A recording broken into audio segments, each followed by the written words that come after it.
अस्सलाम वालेकुम। वालेकुम अस्सलाम। कैसे हैं आप? अल्हम्दुलिल्लाह। आपको पता है कि आज रात जो है वो हमारे सबके जागने की रात है, ठीक है। आप बहुत सारे लोग तो जागते हैं मगर बहुत सारे लोग अपनी नींद पूरी करते हैं, ठीक है। कुछ लोग ऐसे होते हैं जो मरीज़ होते हैं वो नहीं जाग पाते हैं, मगर हमारा कहना यही है कि आप लोग ना जितनी आपकी हिम्मत है आप जागें, ठीक है।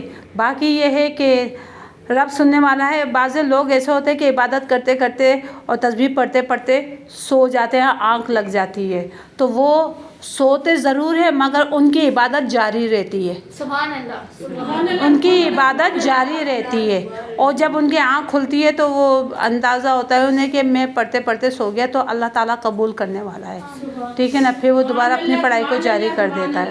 चलिए देखें, सभी स्टाफ बता रही हैं, आप सुने। और देखें, आप में से भी मैं आप लोगों से पूछ सकती हूँ कौन से हमने दर्स दिया, कौन सी बात हमने करी, आप लोगों के क्या समझ में आया और आप लोगों ने क्या अमल किया, ठीक है ना। इसीलिए मैं आप लोगों से भी पूछती हूँ कि बेटा आप लोग बताइए। औज़ु बिल्लाहि मिनश शैतानिर रजीम, बिस्मिल्लाहिर रहमानिर रहीम। मेराज की रात मुलाकात अल्लाह ताला की जो हुई थी नबी पाक से हुई थी, ये हम सब जानते हैं, ठीक है। हम जानेंगे जब हमारे नबी पाक आसमान पर गए तो जैसे कि हमें पता है 7 आसमान हैं, तो पहले आसमान पर किससे मुलाकात हुई, दूसरे से किस पे मुलाकात हुई, तीसरे से किस पे मुलाकात हुई और अल्लाह ताला से हमारे नबी पाक की किस तरीके से गुफ्तगू हुई। तो जितना हमें पता है हम चाहते हैं आप लोगों को बताएं। तो बात यह है कि जब हमारे नबी पाक बुराक पर सवार हुए और जिब्रील अलैहिस्सलाम उन्हें लेकर सवार आगे बढ़े आसमान की तरफ, तो पहले आसमान की तरफ जब वो पहुंचे तो वहाँ पर एक बुजुर्ग बैठे थे।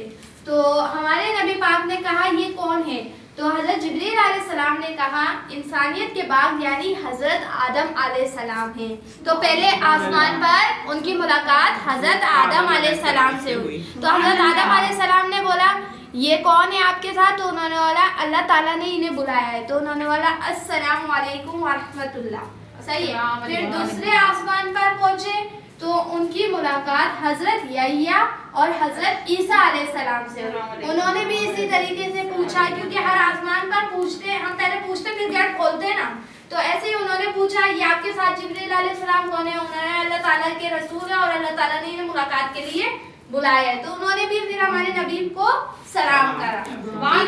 फिर तीसरे आसमान पर उनकी मुलाकात हजरत यूसुफ अलैहिस्सलाम से हुई। आप लोग जानते होंगे हजरत यूसुफ अलैहिस्सलाम सब में ज़्यादा खूबसूरत और खूबसूरती की इंतहा थी उन पे और इब्तिदा भी उनसे थी, इंतहा भी उन्हीं पे थी। अल्लाह ताला ने उन्हें इतनी खूबसूरती इनायत की थी, तो उनसे मुलाकात हुई तीसरे आसमान पर। फिर उन्होंने भी नबी पाक को सलाम करा और आगे बढ़े। चौथे आसमान पर उनकी मुलाकात हुई हज़रत इदरीस अलैहिस्सलाम से। फिर पांचवें आसमान पर उनकी मुलाकात हुई हज़रत हारून अलैहिस्सलाम से। फिर छठे आसमान पर उनकी मुलाकात हुई हज़रत मूसा अलैहिस्सलाम से। फिर सातवें आसमान पर उनकी मुलाकात हुई हज़रत इब्राहिम अलैहिस्सलाम से।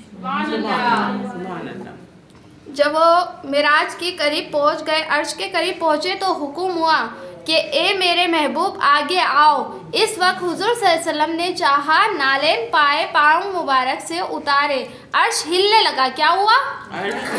अर्श हिलने लगा। हुक्म हुआ ए हबीब मेरे नालेन ना उतार, ए हबीब मेरे नालेन ना उतार बल्कि पहना चला आओ, तो अर्श करार पाएगा। यानी कि हमारे नबी पाक की नालेन मुबारक से अर्श को करार मिला। माशाल्लाह बोले। हुजूर सल्लल्लाहु अलैहि वसल्लम ने अर्ज किया, हुजूर सल्लल्लाहु अलैहि वसल्लम ने अर्ज किया कि खुदावंद मूसा को तो हुक्म हुआ था कि 40 रोज़े रखो और फिर नालेन उतार कर कोहे तूर पर आओ, तो कोहे तूर मुअज़्ज़म होता है, तो पुर नूर, फिर नालेन पाक क्यों उतारूँ मैं, क्यों ना उतारूँ मैं। तो खिताब आया कि महबूब मेरे मूसा को इस वास्ते नालेन उतारने का हुक्म दिया था कि खाके दादी मुकद्दस की इस वास्ते नालेन उतारना का हुक्म दिया था कि अब तेरी खाके दादी मुकद्दस की इस पाए लगे और इससे ताकि बुजुर्गी हासिल हो, और तुझको इस वास्ते नालेन उतारने का हुक्म नहीं है कि तेरी नालेन की खाक अर्श मजीद को बुजुर्गी हासिल होगी। समझ आए? کہ ہمارے نبی پاک کی نالین کی مٹی سے عرش کو بزرگی ملی. ماشاءاللہ. اچھا اب جب وہ معراج کی رات عرش پر حضور اللہ صلی اللہ علیہ وسلم درمیانے گفتگو ہوئی تو اس کا ترجمہ اتحیات شریف میں. ہم اتحیات نماز میں پڑھتے جی. ہمیں نہیں معلوم کہ اتحیات میں ہم کیا پڑھ رہے ہیں کیونکہ بہت سو کو ترجمہ پتہ ہے اور بہت سو کو نہیں پتہ. ہم صرف عربی پڑھنا جانتے ہیں. تو اب آپ کو میں اس کا ترجمہ بتاؤں گی. تو اتحیات اس معراج کی رات میں نازل ہوئی, وہ بھی اس وجہ سے کہ ہمارے نبی پاک اور اللہ تعالیٰ کے درمیان اس میں گفتگو ہے. یہ ہم پڑھتے ہیں, ہر نماز میں پڑھی جاتی ہے. تو اب سنیں, حضور اللہ صلی اللہ علیہ وسلم نے فرمایا, جب وہ پہنچے اللہ تعالیٰ کے قریب تو انہوں نے فرمایا التحیات للہ والصلوات والطیبات. صحیح ہے, تمام تعریفیں, ساری عبادتیں اور ساری پاکیزی باتیں اللہ ہی کے لیے ہیں. پھر اللہ نے ارشاد فرمایا السلام علیکہ ایھا النبی ورحمۃ اللہ وبرکاتہ. اے نبی آپ پر سلام ہو اور آپ اللہ کی رحمت برکتیں ہوں. سبحان اللہ. پھر حضور نے فرمایا السلام علینا وعلی عباد اللہ الصالحین. ہم پر اللہ کے نیک بندوں پر سلامتی ہو. سبحان اللہ, سبحان اللہ. پھر اشہد ان لا الہ الا اللہ, میں گواہی دیتا ہوں اللہ کے سوا کوئی عبادت کے لائق نہیں.